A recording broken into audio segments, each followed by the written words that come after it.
পৃথিবীর মানচিত্রে এমন একটি জায়গা আছে, সেখানে অসংখ্য জাহাজ আর বিমান হঠাৎ করেই অদৃশ্য হয়ে গিয়েছে, কোনো চিহ্ন ছাড়াই।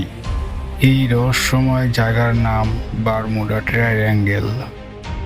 1945 সালের 5ই ডিসেম্বর। আকাশ ছিল পরিষ্কার, সমুদ্র শান্ত। সেদিন 5টি মার্কিন নৌবাহিনীর বিমান একটি সাধারণ প্রশিক্ষণ মিশনে উড়ে যায়। এই মিশনের নাম ছিল ফ্লাইট 19। শুরুর দিকে সব কিছুই ঠিক ছিল, বিমানগুলো ঠিক মতো নির্ধারিত পথে চলছিল। কিন্তু হঠাৎ করেই সব কিছু বদলে যেতে শুরু করে।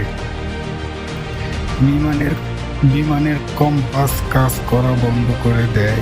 পাইলটরা দিক নির্ধারণ করতে পারছিল না। চারপাশে শুধু সমুদ্র আর অদ্ভুত বিভ্রান্তি।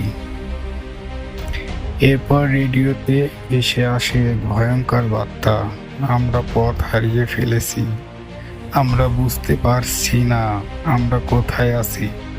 সব কিছু অদ্ভুত লাগছে, এমনকি সমুদ্রটাও স্বাভাবিক মনে হচ্ছে না।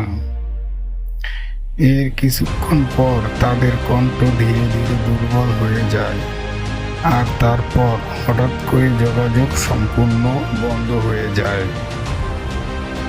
তাদের খুঁজে বের করার জন্য একটি উদ্ধার বিমান পাঠানো হয়, কিন্তু অবিশ্বাস্য হলেও সত্যি, সেই বিমানটি একইভাবে নিখোঁজ হয়ে যায়।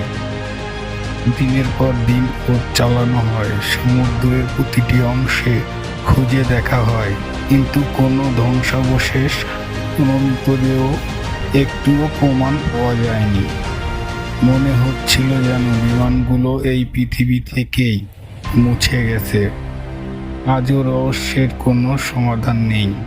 তাহলে প্রশ্ন হলো, এই বিমানগুলো কোথায় গেল? সমুদ্রের গভীরে, নাকি এমন কোনো অজানা শক্তির মধ্যে যা আমরা কখনো বুঝতে পারিনি?